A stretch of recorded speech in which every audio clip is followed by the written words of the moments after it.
How you doing? Good. How do you feel it went tonight? I had a chance to participate a little bit more than I usually do, so it went well. I think the one thing that we didn't get to today that it would have been important to do is the issue of health care, because all the others are talking about continuing a for-profit system. So the argument between them is really not really a serious difference.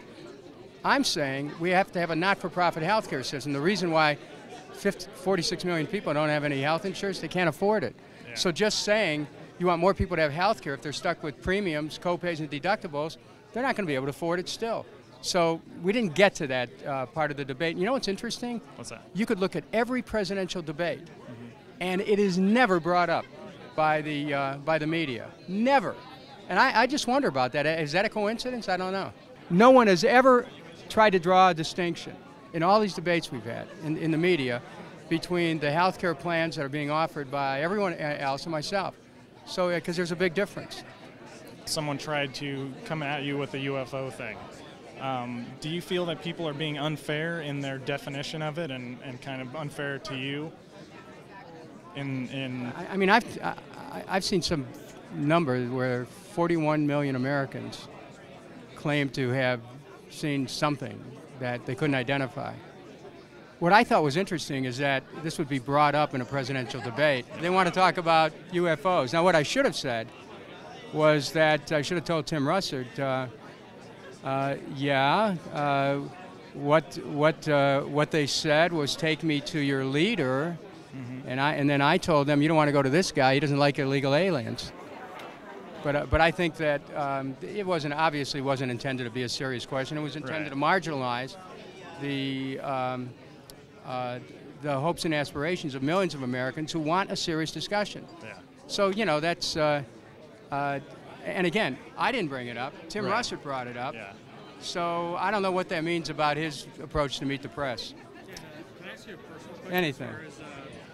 Can you respond, I guess, to peak oil and how much you know about the issue? That's a serious thing. Well, I mean, peak oil is a fact. One member of Congress, Roscoe Bartlett of Maryland, has done an excellent job in being able to demonstrate that we're at the point where oil resources are being depleted faster than oil is being brought forward.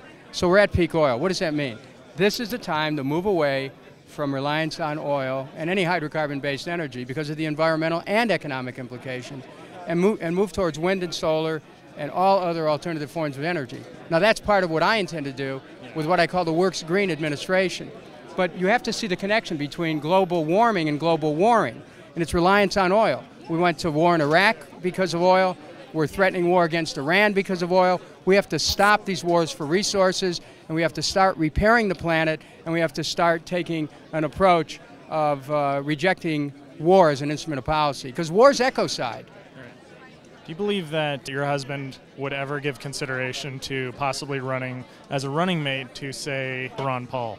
To consideration, absolutely. I mean, Ron Paul's he's a great truth teller as well. He's voted 100% right on the war. He has, I'm very interested in monetary policy. I don't come to exactly the same understanding as he does, but definitely know that the Fed really needs to come into democratic control and to be the fourth branch of government.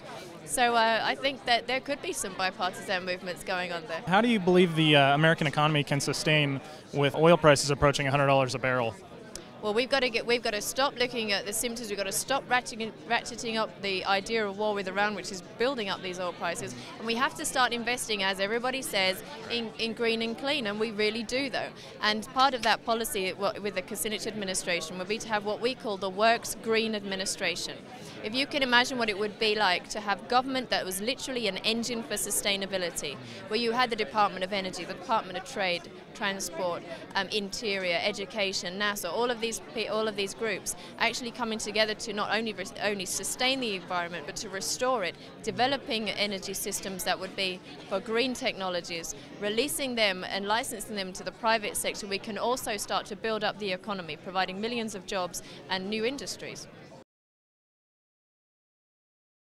Reopening the investigation online absolutely has to happen. There are so many unanswered questions. Dennis has said that he is researching at the moment under his domestic policy committee, but we don't have the resources to do a full investigation.